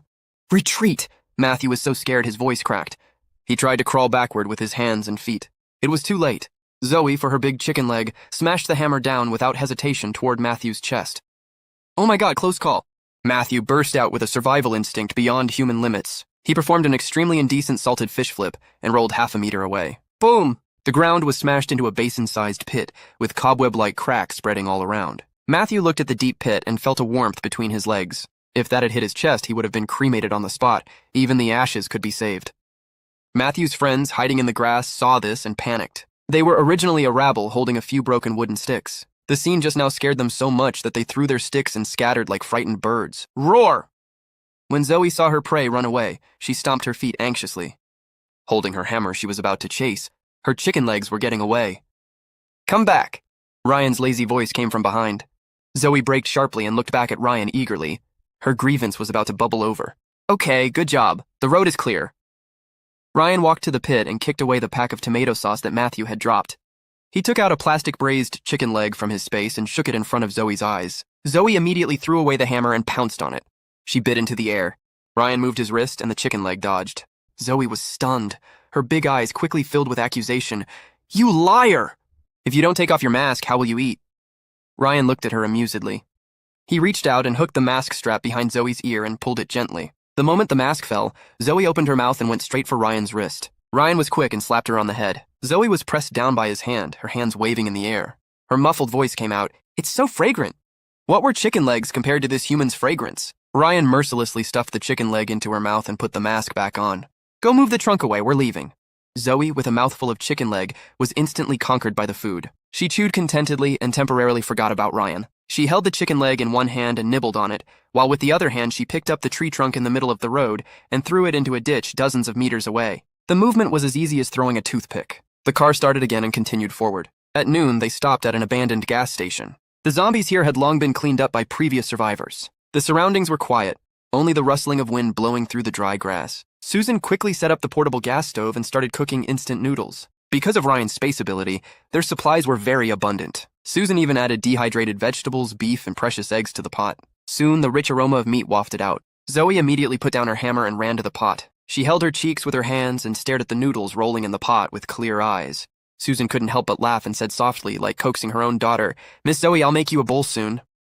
Zoe didn't understand, but she knew it was always right to nod. Ryan sat on a discarded tire, watching Zoe's unpromising look. An idea came to his mind. He took out a bag of red things from his space. "Zoe!" Ryan tore open the package, and a pungent, spicy smell instantly spread. Zoe's nose twitched. She was immediately attracted by this strange, domineering scent. She turned her head and saw Ryan holding a bright red strip in his hand. It looked very appetizing. "Do you want to eat it?" Ryan shook the spicy strip in his hand. Zoe nodded frantically, abandoning the instant noodle pot without hesitation. She ran to Ryan and opened her mouth wide. "Ah! This is a good thing. The supreme delicacy of the human world." "I'll let you have it cheap," Ryan said with a smile, stuffing a spicy strip into Zoe's mouth. Zoe chewed twice. The first second, sweet, fragrant, chewy, delicious. The second, a mysterious force burst on her tongue, as if fire was rushing down her throat to her head. The third second, roar! Zoe's eyes instantly widened, almost popping out. She stood up abruptly, covered her mouth, and jumped half a meter high on the spot. "It hurts, my tongue hurts, my mouth is on fire. Ah!" Zoe began to run wildly in the open space of the gas station, like a lit firecracker. She ran and waved her hands desperately. Ryan knew that this little loser, who couldn't even tell the difference between salty and bland, absolutely couldn't handle the magic attack of Chinese spicy strips. Luke looked at the 2 bowls of noodles and saw Zoe running around in chaos. "Brother Ryan, what's wrong with Miss Zoe? Practicing light skills? She's experiencing the higher emotions of human beings. She's boiling." Ryan held back his smile and put the remaining spicy strips back into his space. "Okay, leave her alone. She'll stop naturally when she's tired of running. However, Zoe's brain circuits obviously couldn't be predicted by common sense. She ran around twice and found that the fire in her mouth couldn't be extinguished, so she suddenly stopped. Her eyes locked on an abandoned fire sandbox nearby. In everyone's horrified eyes, Zoe plunged her entire head straight into the sand. Miss Zoe! Luke rushed over and pulled Zoe out of the sand like a radish. Zoe's face was covered in yellow sand, her mouth open, panting, with a loveless expression. Ryan walked over and wiped the sand from her face with some water. Forget it, you can't handle spicy strips. Zoe glared at him fiercely. This fragrant bad guy always hurt her with strange things. She decided to ignore him all day today, unless he gave her double the meat. For the next half day, Zoe unilaterally announced a cold war with Ryan. She was angry. Until evening, the convoy drove to a seemingly peaceful abandoned town. The signs on the street shops were crooked, and abandoned vehicles and garbage were everywhere. Brother Ryan, I think there's a place to stay in this town. Luke slowed down and observed his surroundings vigilantly. Ryan nodded and was about to close his eyes to rest when suddenly, a chaotic sound of footsteps and a mournful cry for help broke the silence of the town. Help me, is there anyone? God, I don't want to die young. I want to be a man who hasn't been... It sounded like a teenager with a severe case of delusion. In this apocalypse full of death, it seemed out of place. Ryan frowned, pushed open the car window, and followed the sound. He saw a skinny, monkey-like teenager at the end of the street, carrying a huge backpack, running like a rabbit being chased by a dog. Behind him, at least 30 or 40 zombies were following. These zombies were obviously attracted by his shouting all the way, all baring their teeth and screaming excitedly. Ryan was speechless. Shouting so loudly, is he afraid the zombies won't find him? Brother Ryan, there are too many zombies. Should we take a detour? Luke glanced in the rearview mirror, a little nervous. Although Ryan and Zoe were very good at fighting, with his wife and children on board, he still wanted to avoid conflict as much as possible. We can't get around. Those zombies have already seen us. Ryan calmly pushed open the car door. A space blade with cold light instantly condensed in his hand. Stay in the car, don't get out. After saying that, he turned his head to look at Zoe, who was still sulking on the roof of the car. Zoe, work. Zoe turned her head away angrily. Ryan's mouth curled up with a smirk. As long as you solve this, I'll give you a snack gift package. There are spicy strips, sliced meat, and boxes of ham sausages. Ham sausage? Zoe's body, which was originally as stiff as stone, moved instantly. In fact, she didn't even know whether ham sausage was delicious, but as long as it was meat and given by the fragrant person, it had to be a good thing. Roar! Zoe jumped off the roof of the car, picked up the octagonal hammer leaning next to the wheel, and charged forward like a small shell out of a chamber. At this time, the teenager was almost unable to run. He called himself Cody. He had always felt like the chosen one, the protagonist who could establish a harem and save mankind in the apocalypse. As a result, as soon as he went out, he was slapped in the face by reality. He was chased by a group of zombies for 3 streets. 30 years in Hedong, 30 years in Hexy. Don't bully the young and poor. When I awaken my abilities, I'll burn you all to ashes.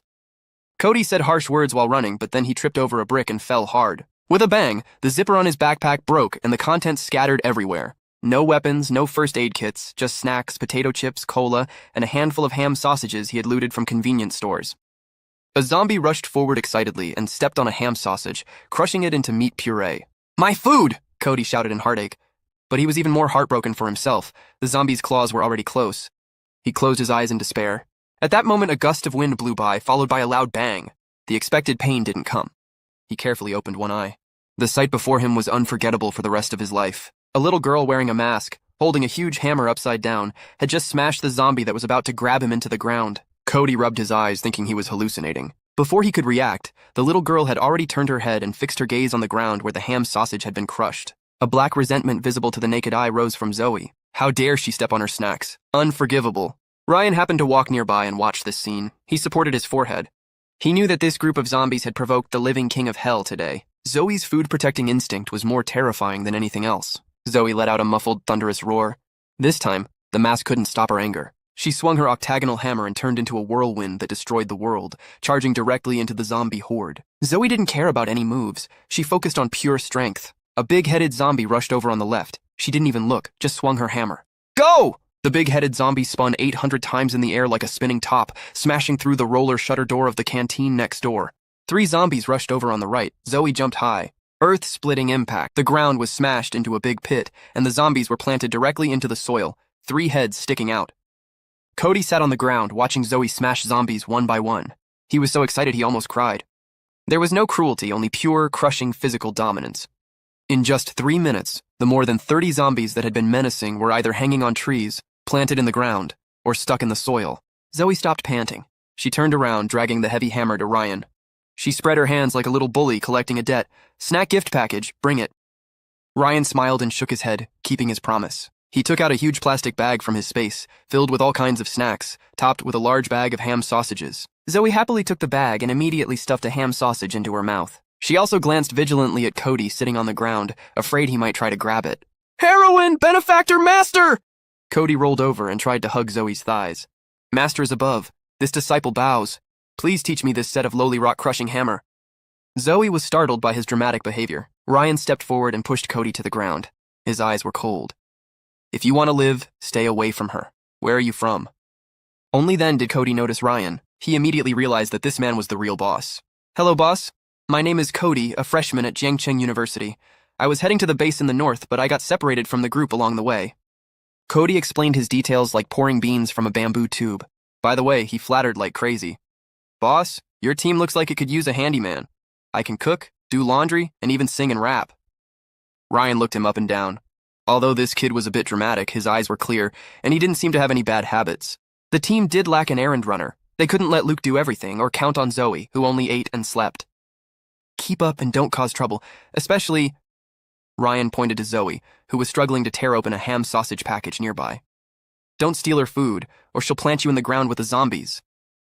"Understood, understood, absolutely understood." Cody nodded like a machine. Carrying his tattered school bag, he followed the team with a bounce in his step. That night, the group settled down in a small 2-story building in the town. Cody wanted to prove his worth, so he took on the task of cleaning and starting fires. Susan made a pot of fragrant fried rice with the ham sausages Zoe had brought back. At the dinner table, Cody couldn't stop chattering.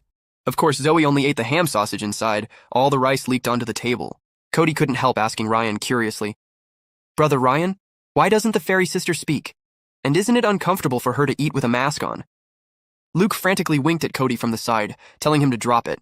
Their family thought the girl had been traumatized and couldn't talk about it. Ryan took a sip of water slowly and said lightly, "She has a bit of a brain problem. Not only is she mute, but she also likes to bite. The mask is anti-bite." Oh, I understand. This is the beautiful and tragic setting. That's how it is in anime." Cody was even more delighted, and his eyes toward Zoe were full of admiration. After the meal, Ryan leaned on the sofa and closed his eyes to rest. Cody and Luke took turns on guard on the second floor. Zoe looked at Ryan's wrist hanging off the edge of the sofa. For her, it was the most irresistible fragrance in the world. She carefully stretched out her 2 little hands and grabbed Ryan's wrist. To avoid waking him up, she moved extremely gently. She slowly brought her mouth closer, pulled down the mask, and revealed her sharp little fangs. "Ah!" But the sweet liquid she imagined didn't enter her mouth. Instead, she bit into a soft rubber object with a cheap strawberry scent. Zoe was stunned. She opened her eyes wide and found that Ryan had opened his eyes at some point. He was looking at her with a smile, and in her mouth she was holding a large baby pacifier. The pacifier had apparently come from an abandoned mother and baby store. "Why, are you not full and still want to drink milk?" Ryan's voice had a smile he couldn't hide.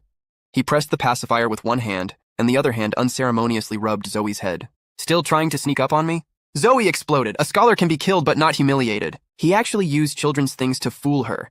A powerful zombie. She spat out the pacifier violently and stomped her little feet on the ground. Ryan unhurriedly took out a bottle of AD calcium milk from his space, inserted a straw, and handed it to her. "Drink or not?" The angry Zoe hesitated. There was AD calcium milk? 3 seconds later, Zoe decisively took the AD calcium milk and sucked on the straw. She looked at Ryan with a face full of reluctance. She wrote down this account. Wait until she was full. One day, she would still bite him. A night of peace. The first rays of morning sun pierced through the mist, shining on the glass windows of the 2-story building. After breakfast, Luke's daughter Ella looked at Zoe with a comb and rubber band in her hand. "Beautiful sister, can I comb your hair?" Zoe was holding her octagonal hammer in a daze. Hearing the voice, she turned her head and was sat on by this little human. In her subconscious, human cubs were fragile and non-threatening, and this one had a faint milky scent that smelled good. 10 minutes later, Ryan came downstairs and saw Zoe's new look. He almost spat out his coffee. Zoe's originally messy hair had been combed smooth, with 2 high buns on top of her head. With her expressionless face and big gray eyes, she looked like an undeveloped version of dark little Nasia. "Not bad, very energetic." Ryan held back his laughter and commented.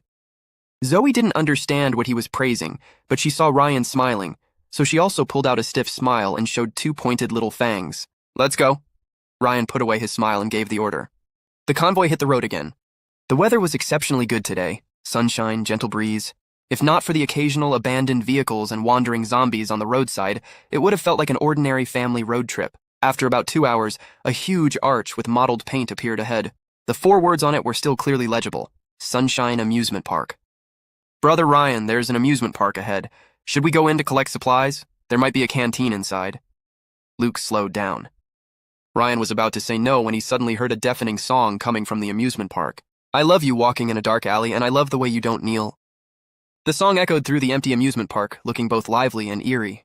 What's going on? Is someone holding a concert in there? Cody was shocked.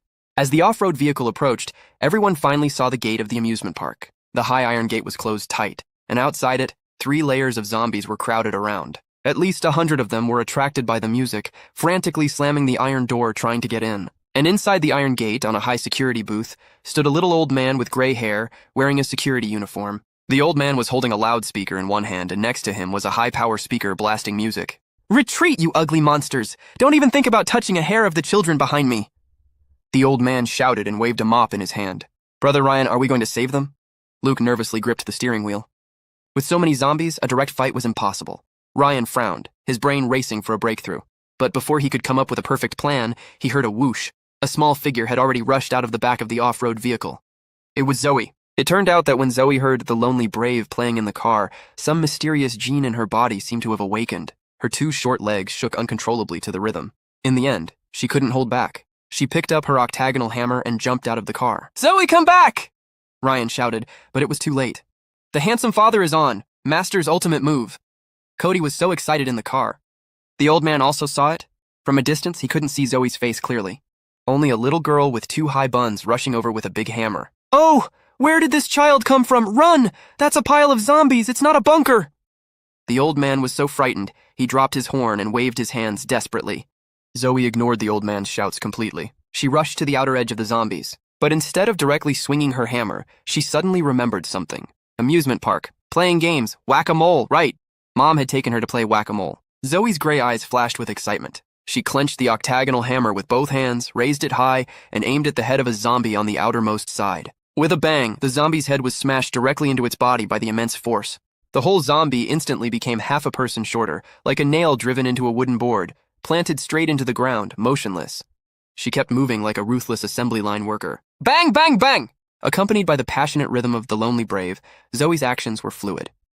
With each hammer blow, another zombie was planted into the ground. The old man on the iron gate was stunned. His chin almost fell to the ground. Where did this Popeye come from? A live-action whack-a-mole! Ryan in the off-road vehicle was also enjoying the show. This was the first time he had seen a zombie fight zombies in such a childlike way. No flesh flying, no severed limbs, just rows of radishes neatly planted in the soil. "Okay, Master did a great job. She is the legendary 1-feet whacker." Cody took out his phone and started filming frantically from the car. In just 5 minutes, over 100 zombies gathered at the door were all planted into the ground by Zoe with her octagonal hammer. From a distance, it looked like a bountiful harvest. Ryan threw a quick praise look in Zoe's direction. Zoe walked over to Ryan. He took out a ham sausage from his space and stuffed it into her hand. "Well done, this land is very neatly tidied up." Zoe happily took the ham sausage and didn't even bother to tear the package. She chewed it directly with the wrapper on. The iron door creaked open and the old man walked out tremblingly. "Thank you for saving me. My name is Tom and I'm from this amusement park." Tom gratefully held Ryan's hand. "If it weren't for you, the children inside and I would have been in trouble." "Children?" Ryan keenly grasped the point. "Yes, when the outbreak happened, there was a kindergarten spring outing group here. The teachers were trying to protect the children. I'm just an old man, and I've been hiding in the amusement park, relying on snacks and mineral water from the warehouse to survive until now, but the supplies have run out. I was playing music today to attract the zombies' attention, hoping to sneak out to find food, but I ended up surrounded. Brother Ryan, should we help them?" Luke couldn't bear it. Ryan didn't refuse. They followed Tom into the amusement park. Inside, there were indeed 5 children. When they saw strangers, they politely called out, "Uncle" and "Auntie." This scene made Zoe, who had been following behind, pause for a moment. It seemed like she was trying to remember something. Suddenly, Zoe turned around and ran out. "Hey, where is Master going?" Cody wanted to chase after her, but Ryan stopped him. "Let her go, she won't go far," Ryan said lightly. After a while, a loud rumbling sound was heard. Zoe was back. Everyone looked at her in amazement. She was dragging a huge claw machine 10 times bigger than herself, swaggering into the yard. The stuffed animals inside jumped out as she picked them up and grabbed them. She grabbed a large handful of all kinds of plush dolls and stuffed them into the children's arms. Zoe made a friendly purring sound. The meaning was obvious. Play with these. Don't cry. The children were first shocked by the stuffed animals, then saw Zoe, who looked so big but was so gentle. Their eyes showed not fear but worship. "Wow, Big Sister is amazing. Big Sister is a superhero." A little girl with a ponytail boldly stepped forward and handed a piece of white rabbit milk candy to Zoe. Sister, this is for you to eat, it's sweet.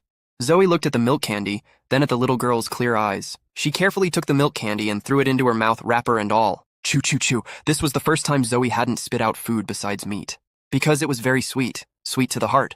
That night, everyone decided to stay overnight in the amusement park's safe house. To thank them, Tom brought out his last treasures, a few packs of expired but unspoiled snacks. Come on, kids, don't mind, this is good stuff. Tom smiled and handed out the snacks. Cody picked up a bag of colorful things, his eyes lit up. Explosive popping candy, this is a childhood memory. He was about to tear open the package when a small black hand shot out with lightning speed and snatched it. Hey, master, that can't be eaten in one bite. Cody was shocked. It was too late. Zoe thought this was some kind of peerless jerky. She tore open the package, raised her head, and poured it all into her mouth. 1 second of calm. Suddenly, Zoe's eyes widened bigger than bronze bells. She covered her mouth with both hands. Crackle, crackle! Her mouth made a sound like firecrackers, and even her cheeks puffed out. Zombie senses were inherently different from ordinary people. This candy was just a faint tingle in a human mouth, but in her mouth, it was a miniature nuclear explosion. Zoe thought she had swallowed a bomb. She was so frightened she took off on the spot and started running wildly around the house. Bang! She knocked over a chair. Wow! She knocked over a basin. She scurried around the house like a headless fly, running and pointing at her mouth. She looked at Ryan desperately, as if saying, "Help me, my mouth is going to explode." Ha ha ha, my mom, this is too funny.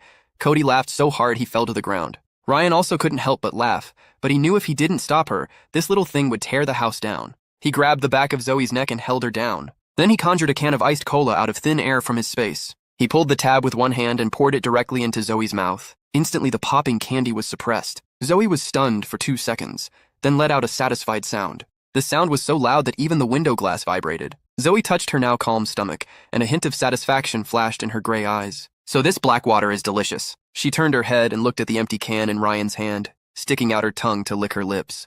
Ryan slapped her on the head. Don't even think about it. It's not good to drink too much of this stuff. Go to sleep. The next morning, Ryan left Tom and the children a batch of supplies, enough for them to eat for half a month. He told them that a nearby safety base would soon send people for search and rescue. After saying goodbye to the amusement park, the convoy continued on the road. Cody officially joined the team. Although he didn't need to do heavy labor, he was responsible for cleaning up everything Zoe messed up. Master, what do you think of this move? Tiger descending the mountain. Cody performed his own martial arts moves to Zoe in the car bed. Zoe glanced at him indifferently and raised her octagonal hammer. Cody immediately stood up and saluted. Yes, sir, I'll give you my ham sausage. At noon, the off-road vehicle drove into a wide farmland. Before the apocalypse, it had been a large vegetable planting base. Brother Ryan, there seems to be something ahead. Luke suddenly stepped on the brakes. Everyone looked up and saw the road ahead blocked by a huge green vine. The vine was thigh-thick, covered with burrs like a giant blocking the way. Not only that, but in the farmland on both sides of the highway, the leaves were different. Huge, larger than banana leaves. Mutant plants? Ryan looked at them, a space blade already forming in his hand. In the apocalypse, animals and plants could also mutate. Some mutant plants were even more dangerous than zombies. Brother Ryan, I'll go see if I can get rid of this vine, Luke said, pushing the door open. He had just walked up to the vine and was about to use his ability to cut it when the vine suddenly came to life. It wrapped around Luke's ankle like lightning and pulled hard. Ouch! Luke exclaimed, and the whole person was flipped upside down and dragged into the farmland. Dad! Ella in the car was so scared she cried. Luke! Susan's face turned pale. She wanted to push the door open, but Ryan held her back. Stay in the car, don't move. Cody, protect them. Zoe, follow me, Ryan said sharply. Zoe was still dozing in the car.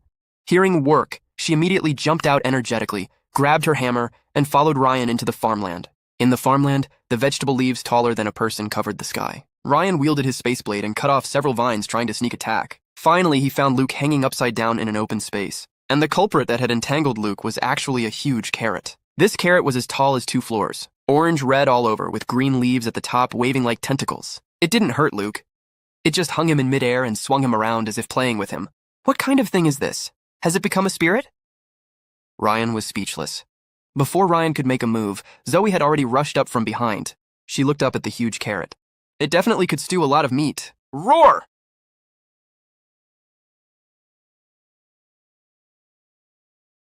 Zoe let out a battle cry and swung her octagonal hammer. Boom, boom, boom! Zoe became the world's strongest humanoid tiller. Every time she hit, the ground shook violently and large chunks of dirt flew up. The carrot spirit was clearly confused by this sudden assault. The mutant plant, despite its size, had deep roots, and the harder the soil, the harder it was to pull out. This carrot spirit had been unable to pull out its roots because the ground was too hard, so it had pulled Luke over to loosen the soil. Zoe's wild bombardment directly shattered the hard soil around the carrot spirit. The carrot spirit happily pulled its huge root system out of the ground. It waved its green leaves excitedly and gently put Luke back on the ground. Then, to express gratitude, its green leaves rolled up 10 relatively smaller mutant carrots next to it. Zoe looked at the big pile of carrots at her feet, then at the carrot spirit and nodded stiffly. Ryan looked at this magical scene and put away the sharp blade in his hand, helplessly smiling. That night, the convoy rested in an abandoned farmhouse courtyard. Tonight's dinner was extraordinarily rich, because there were a lot of mutant carrots. Susan made carrot-stewed beef, scrambled eggs with carrots, and a large pot of carrot and pork rib soup. Strangely, these mutant vegetables were not only non-toxic, but also sweeter and crisper than before the apocalypse, and full of energy. Come on, Master, eat more radishes. Supplement your vitamins. Cody charmingly picked up a large piece of carrot and put it in Zoe's bowl. Zoe looked at the orange block in her bowl and frowned in disgust. She picked it out with her finger and threw it aside. The carrot spirit had given her these to eat, but she only wanted meat. Looking at her eating, Ryan's mouth curled up with a gentle arc. It was late at night, and the small building was quiet. Luke's family and Cody had already fallen asleep. In the blink of an eye, the next day came and the scorching sun was at noon. The off-road vehicle moved nimbly on a highway full of abandoned vehicles. Master! Watch the rhythm of your footsteps. Touch the ground with your left foot, step back with your right foot, flip your wrist, and your eyes should be 3 points of smile, 3 points of coolness, and 4 points of carelessness. Yes, this is the third subject that is famous in the world. Cody stood in the car bed, frantically teaching with his throat pulling. Opposite him, Zoe was wearing a blue medical mask, her head still holding the 2 high buns. She held the octagonal hammer tightly in her hand, her gray eyes revealing a clear stupidity. Hearing Cody's instructions, Zoe tried hard to control her stiff limbs. She stepped on her left foot violently, and her right foot clicked back. But her right foot stepped too hard, her whole body tilted, and the octagonal hammer flew out with a gust of wind, brushing past Cody's scalp and slamming into the iron sheet of the carriage, smashing a deep pit. Cody shrank his neck in fright and touched his intact hairstyle. I don't want it, father-in-law. I'll dance for you. I won't let you kill your relatives. Zoe tilted her head and looked at him innocently. Dancing? Is there meat to eat when dancing? Without meat, this action is meaningless. Shut up. Teach her these messy things again and I'll throw you out of the car. Ryan's lazy voice floated out of the co-pilot's window, with undisguised disgust. Cody immediately looked like a screaming chicken that had been strangled, instantly squatting in the corner to peel garlic. Luke smiled honestly while driving. Brother Ryan, Brother Cody is just livening up the atmosphere, but Miss Zoe's strength is really great. The iron sheet of this truck is almost knocked into a hornet's nest by her. She only has 2 things on her mind, eating and demolishing houses. Ryan rubbed his eyebrows and turned to look in the rearview mirror. In the mirror, Zoe was lying on the edge of the carriage, facing the wind, her eyes fixed on the back of Ryan's head. Just as the atmosphere in the car settled into a calm rhythm, the off-road vehicle suddenly braked. Due to inertia, Zoe rolled out like a bowling ball again, hitting the iron fence in front. Luke, what's going on? Ryan instantly became vigilant, the space blade in his hand ready. Brother Ryan, the road ahead is blocked by a group of village bullies. Luke swallowed and pointed at the toll booth ahead. Everyone poked their heads out and saw that the toll booth wasn't guarded by zombies, but by a group of large white geese. But these weren't ordinary white geese. The unknown virus had mutated many animals. Each of these large white geese was as big as an ostrich, with snow-white feathers, beady eyes shining with fierce light, and long beaks like sharp iron tongs. At this time, this group of mutant geese had stopped a delivery truck that had been overturned. The cab door was deformed, and a young guy wearing a yellow courier suit and a red helmet was being bitten by the biggest goose king, thrown around in midair like a rag doll. Help me, is there anyone? I'm just a courier. The guy let out a heart-wrenching cry in the dry air. That's the mutant sun goose. Before the apocalypse, this thing was a living biological weapon in the village. Even the dogs took detours around it. Now that it's mutated, who can handle this? Brother Ryan, that young man can't hold on much longer. Should we help? Luke glanced at his wife and daughter, who were covering their eyes in fright. Ryan looked at the van with the courier company logo printed on it. In the apocalypse, a fully loaded courier van meant it could contain all kinds of unexpected materials, snacks, clothes, even solar generators. We help, but not us. The corner of Ryan's mouth curled up with a dark smile. He turned his head to look at Zoe. Zoe, see that group of big white ducks? Go save the one in the red helmet. 2 large chicken thighs for you tonight. Big chicken legs? Zoe's originally gray eyes instantly lit up. She didn't care whether the other side was a mutant goose or a mutant dinosaur. In her dictionary, anything that prevented her from eating chicken legs was a dish. Zoe picked up her beloved octagonal hammer and jumped out of the car bed, charging straight at the geese. At this time, the courier brother Sam was about to collapse. He had encountered an unexpected outbreak during delivery and had survived for half a month by hiding in the cargo box and eating snacks. Today, he finally found a chance to drive away, but this happened. Seeing the Goose King about to tear him apart, Sam closed his eyes in despair. With a loud bang, accompanied by a gust of wind, Sam felt his body lighten and fell to the ground with a thud. He covered his sore buttocks and opened his eyes. He saw a little girl wearing a mask with two high buns standing in front of him, and the invincible mutant Goose King was looking at his crooked beak with a confused face. "Quack!" The Goose King let out a cry full of doubt. Zoe looked up at the Goose King, her eyes showing not fear but strong disdain. The Goose King was angry. As the most dominant presence within a 10-mile radius, it was actually being challenged by a human cub. It spread its huge wings like a fighter jet and pounced on Zoe, its sharp beak aiming for her head. "Little sister, be careful!" Sam screamed in fright. In the face of the Goose King's fierce attack, Zoe didn't retreat, she advanced. She didn't even use her hammer. She reached out with both hands directly and grabbed the Goose King's wings to prevent it from attacking. But the Goose King found that the two seemingly weak little hands were like hydraulic pliers, firmly locking its neck. The surrounding white geese saw their boss captured and spread their wings to attack. Zoe looked at them. A group fight? Her gray eyes stared and the violent power in her body exploded instantly. She grabbed the Goose King's neck with both hands, using her body as the axis, and started spinning in place. Zoe spun faster and faster, and the Goose King's huge body was swung around, forming an afterimage in midair. The surrounding white geese who tried to get close were all smashed away by the Goose King's body. For a while, goose feathers flew all over the toll station square. The scene was extremely spectacular, like a snowstorm. "Is this something a human can do?" Sam slumped on the ground, staring blankly at the magical scene. After spinning for a full 5 minutes, Zoe finally stopped. She threw the Goose King on the ground like garbage. The majestic mutant Goose King now had mosquito coil eyes, its tongue sticking out, and its two huge goose paws twitching unconsciously. It was completely stunned. The other white geese saw their boss taken down and fled in terror. "Done!" Cody cheered in the car. Zoe patted the goose feathers off her hands, turned around, and ran to Ryan's car window, stretching out 2 fingers. "Roar, 2 chicken legs, bring it!" Ryan looked at the goose feathers flying all over the sky and laughed softly. He took out 2 vacuum-packed brine chicken legs from his space and accurately threw them into Zoe's arms. Zoe happily hugged the chicken legs. At this time, the courier brother Sam finally came back to his senses. He rolled and crawled to Ryan's car, moved to tears. "Big brother, thank you for saving my life. My name is Sam. If it weren't for you, I'd be goose droppings by now." "Raise your head."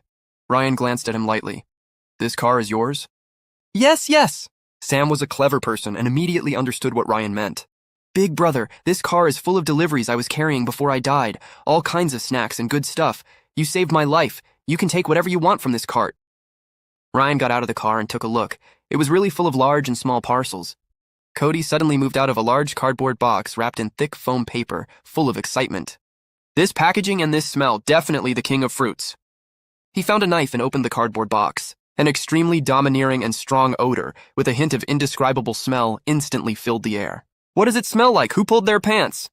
Luke stepped back in disgust. In the cardboard box lay 4 huge mutant golden pillow durians, as big as meteor hammers. Because of the mutation, their size was larger than normal, and the smell was amplified geometrically. Zoe, who was gnawing on a chicken leg nearby, stopped. Her nose twitched wildly twice, then a trace of extreme horror flashed in her gray eyes. "Biological weapons, this is the ultimate gas bomb invented by mankind." Zoe let out a scream, not even caring about her favorite chicken leg. She did a backflip and shot behind Ryan, hugging his leg. "Help! This zombie is going to be smoked to death!" Ryan was amused by her reaction. Although he didn't like the smell much either, he wasn't as exaggerated as Zoe. "This is a good thing, mutant durian, high energy," he said.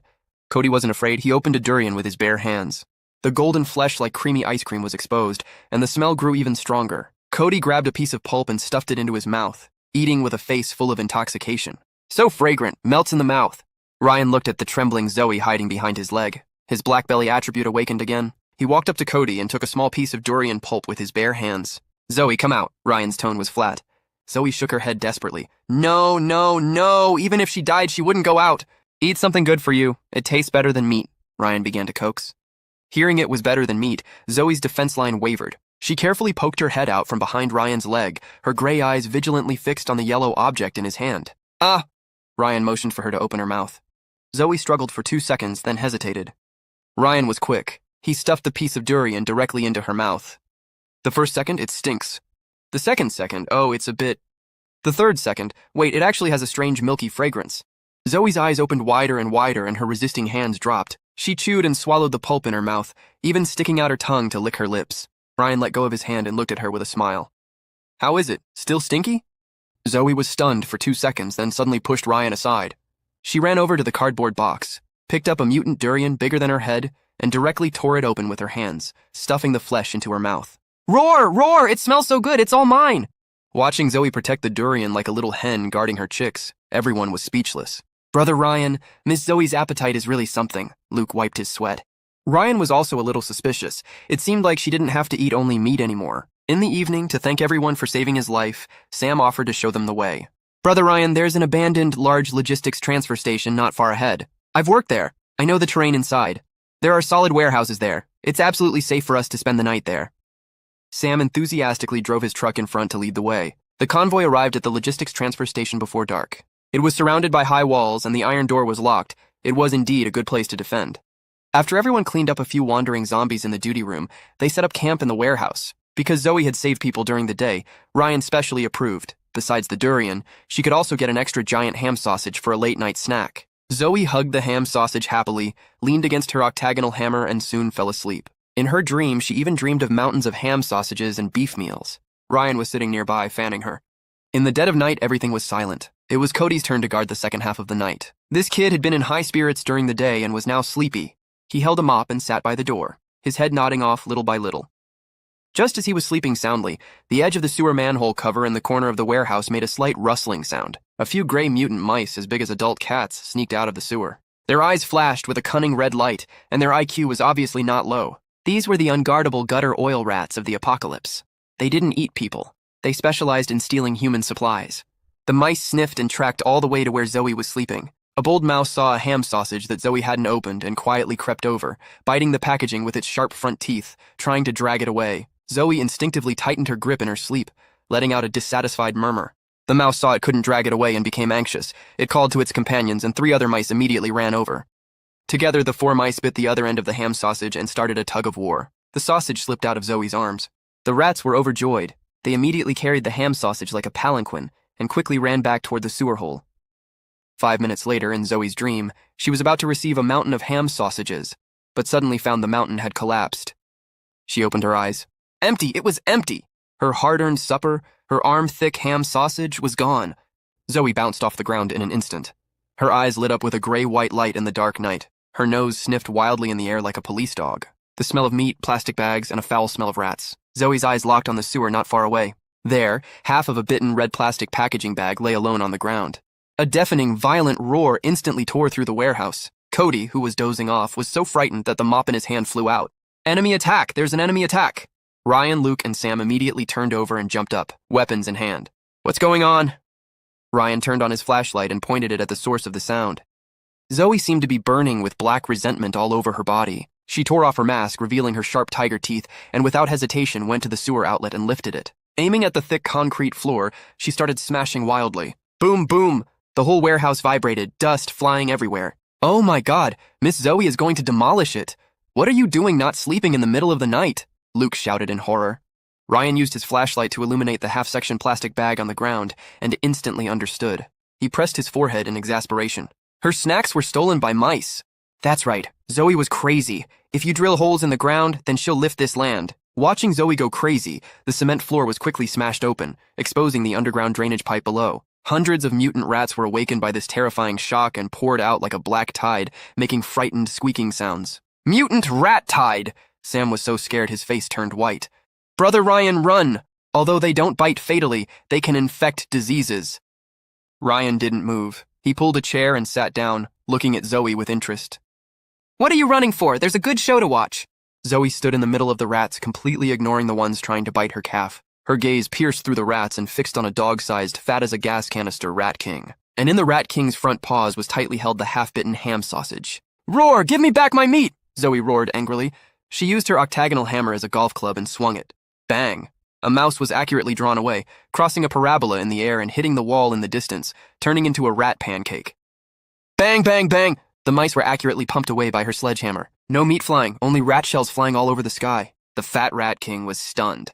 In this logistics park, it had never seen this kind of human who didn't follow the rules. It was clearly the one stealing food, but now it knew it had kicked an iron plate. Its already low IQ suddenly occupied the high ground. It decisively made a decision that went against its ancestors. It threw away the ham sausage in its hand and knelt on its knees with a pop. Then it used its two front paws to pull a piece of ragged cloth from the garbage pile next to it and raised it high above its head, waving it wildly. The audience was silent. "I'm going! This mouse has become a spirit! It even knows how to raise a white flag!" Cody rubbed his eyes, unable to believe the scene. Zoe was still angry. Her ham sausage was gone and she couldn't eat it anymore. She was about to smash the Rat King when it suddenly and desperately pointed its paw at the depths of the underground pipe, making a lot of eating gestures. In order to survive, the Rat King decisively revealed the treasure it had hoarded for years. Although Zoe couldn't understand the rat language, she understood eating, and a lot. Her movement stopped. "Is that really meat?"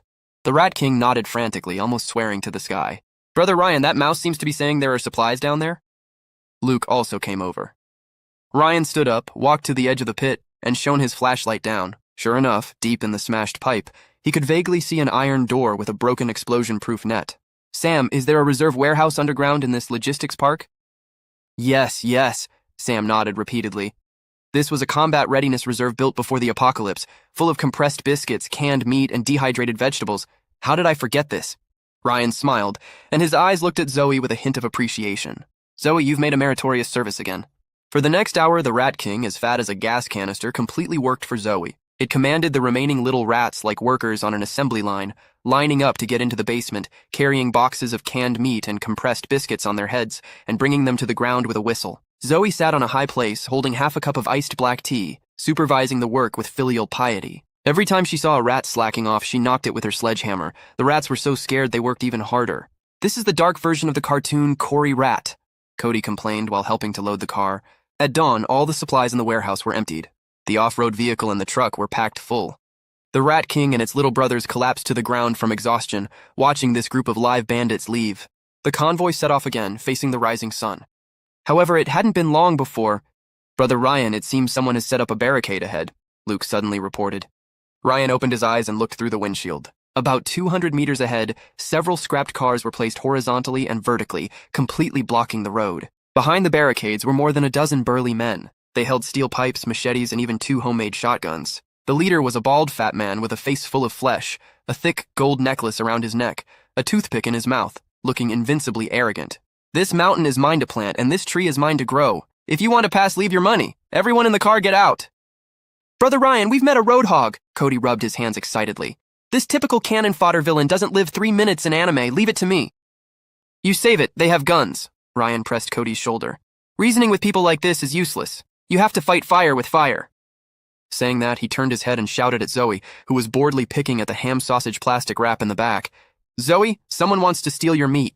This sentence was more effective than any pre-war mobilization. Zoe's eyes snapped open. "Grab my meat? You two-legged beasts dare to steal my meat. This is unbearable." Before the off-road vehicle even stopped, Zoe jumped out directly. She grabbed her hammer with both hands and rushed toward the barricades like a whirlwind. The bald fat man on the opposite side saw a little girl rushing toward him with a hammer. At first he was stunned, and then he burst into laughter. "Brothers, give this little girl a little color." Before the words faded, Zoe rushed to the barricade. Without slowing down at all, she jumped high, and the octagonal hammer in her hand came down like thunder. It hit the front of a scrapped Santana that was blocking the way. A loud noise was deafening. The Santana, weighing more than a ton, was struck by this hammer. The entire rear of the car was smashed. Then it rolled twice in midair and crashed down at the feet of the bald fat man and his gang. The audience was silent. The toothpick in the bald fat man's mouth fell to the ground, and his eyes nearly bulged out. The dozen or so thugs behind him all trembled, unable to even hold their weapons steady. What kind of monster is this? A hammer smashed a car away? Is she a new type of power-type superpower? Zoe stood steadily on the ground, looking at them with no expression, step by step approaching them. The hammerhead rubbed sparks on the asphalt road. She pulled down her mask, revealing her small, sharp tiger teeth, and let out a low growl. "Monster, run! Hurry!"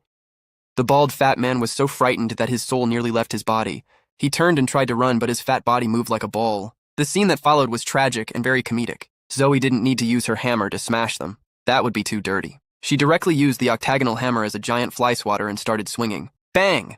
Another thug was kicked in the stomach by Zoe and flew 3 meters into the air, landing on a street lamp pole.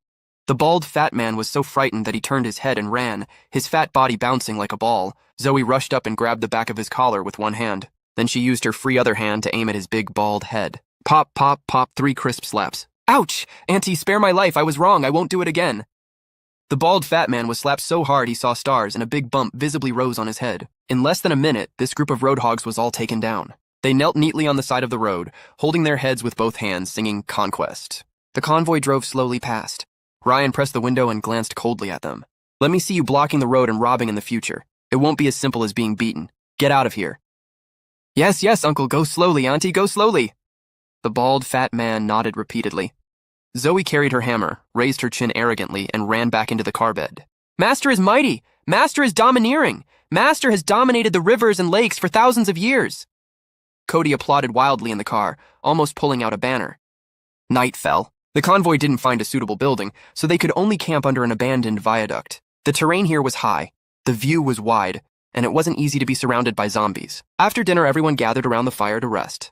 Zoe sat next to Ryan, her big eyes rolling smoothly. Ryan was holding a map to study tomorrow's route. It seemed like he hadn't noticed the little guy with bad intentions next to him at all. Zoe quietly inched closer. Closer! Closer! She opened her mouth, revealing sharp little tiger teeth. One bite, just a small bite, absolutely not greedy. Ah! Zoe pounced on him. Just in the midst of this lightning and flint, Ryan didn't even turn his head. He made an extremely natural flip of his wrist, took out a yellow round thing from his space, and stuffed it into Zoe's mouth with great precision. Zoe bit down. The delicious liquid she had imagined didn't enter her mouth. Instead, a sourness that covered the sky and earth hit her. What she was biting was an unpeeled fresh lemon. Even for a zombie with a dull sense of taste, in the face of this pure physical acid attack, her defenses completely broke down. Zoe's little face instantly wrinkled into a bun. Her features were all crowded together, her eyebrows twisted, her lips puckered. Even those two high buns seemed to have wilted because of this sour taste. She whimpered and wanted to spit out the lemon, but her teeth had bitten too deeply just now, and she couldn't pull it out for a while. Ryan finally turned his head and looked at Zoe's funny expression. He couldn't hold back any longer. A low laugh escaped from his chest. Still want a sneak attack? Today I'll give you a different taste to relieve your boredom. Supplement vitamin C, good for bone development. Zoe was so angry she stomped on the spot. Bad guy. Big liar. The fragrant bad guy is the worst. She turned around angrily, facing away from Ryan, and started hitting a stone next to her with her hammer. Dang, dang, dang! She vowed that even if she was hungry tonight, she would absolutely no longer pay attention to this bad man. After 5 minutes, Ryan took out a box of self-heating hot pot.